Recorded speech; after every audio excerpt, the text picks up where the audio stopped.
Good morning मेरे प्यारे दोस्तों। आज मैं सिविल इंजीनियरिंग से रिलेटेड कुछ बेसिक और इम्पोर्टेंट टर्म्स के विषय में डिस्कस करूंगा। तो आइए देखते हैं वो क्या हैं। तो पहला है हमारा height of parapet wall should be. जो पैरापेट वॉल की हाइट होती है वो हम कितना ले सकते हैं, वो 1 मीटर तक हम ले सकते हैं। ये सब वैल्यू स्टैंडर्ड है।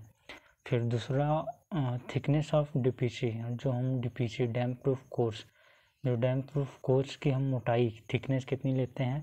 डैम प्रूफ कोर्स की थिकनेस हम लेते हैं 2.5 सेंटीमीटर टू 4 सेंटीमीटर। 2.5 सेंटीमीटर से 4 सेंटीमीटर के बीच डीपीसी की मोटाई रखी जाती है। उसके बाद है तीसरा अपना minimum thickness of slab.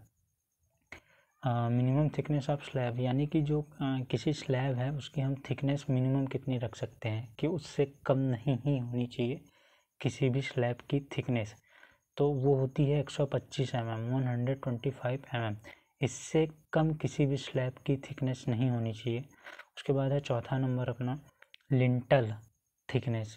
Lintel आप सभी लोग जानते होंगे, जो दरवाजे या खिड़कियां के ऊपर दी जाती है, तो उसकी जनरली हम रखते हैं थिकनेस 15 सेंटीमीटर मिनिमम रखते हैं, और इससे ज़्यादा भी रखा जा सकता है, कंडीशन के ऊपर डिपेंड करता है।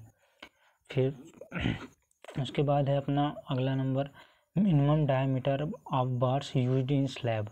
मतलब कि जो हम स्लैब में बार यूज करते हैं वो मिनिमम कितने डायमीटर का होना चाहिए, उससे कम नहीं होना चाहिए। तो वो यहाँ पे बात हो रही है, तो 8 mm होता है। किसी भी अगर आप minimum diameter of bars used in slab, अगर स्लैब में यूज कर रहे हैं किसी भी बार को, तो उसकी डाया 8 mm से कम नहीं होनी चाहिए। उसके बाद अपना अगला क्वेश्चन है minimum diameter of bar used in column.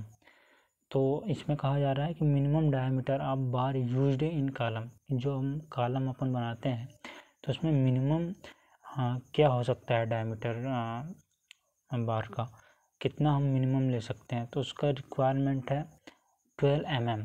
इससे कम हम नहीं लेते हैं कॉलम के केस में। उसके बाद है maximum dia bar in slab, कि हमें नहीं पता कि हम कहाँ तक कितना सरिया, तो मैक्सिमम कितना हम ले सकते हैं। मैक्सिमम हमको निकालने के लिए क्या करना होगा, उसके लिए एक फार्मूला है 1/8 इंटू थिकनेस ऑफ स्लैब।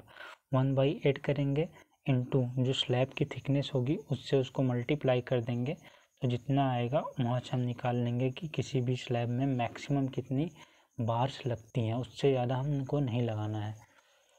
उसके बाद है अपना maximum water absorption of first class BRICS. जो एक फर्स्ट क्लास ब्रिक्स होती हैं, ईंटें होती हैं, वो कितना वाटर एब्जॉर्ब कर सकती है। तो इसके लिए 20% रखा गया है कि एक जो फर्स्ट क्लास प्रथम श्रेणी की ब्रिक होती है वो 20% से ज़्यादा वाटर एब्जॉर्ब नहीं करना चाहिए, नहीं तो वो ब्रिक्स हम इंजीनियरिंग यूज के लिए अच्छा नहीं माना जाता। उसके बाद है initial setting time of cement.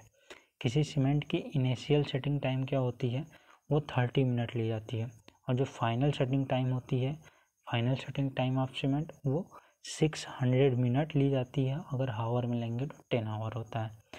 उसके बाद एक क्वेश्चन है OPC।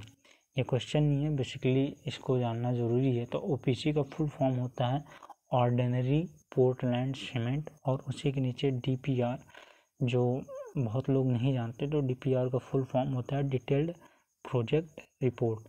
तो दोस्तों ये कुछ बेसिक टर्म थे, पॉइंट थे, जो एक सिविल इंजीनियर को जानना बहुत ही ज़रूरी है।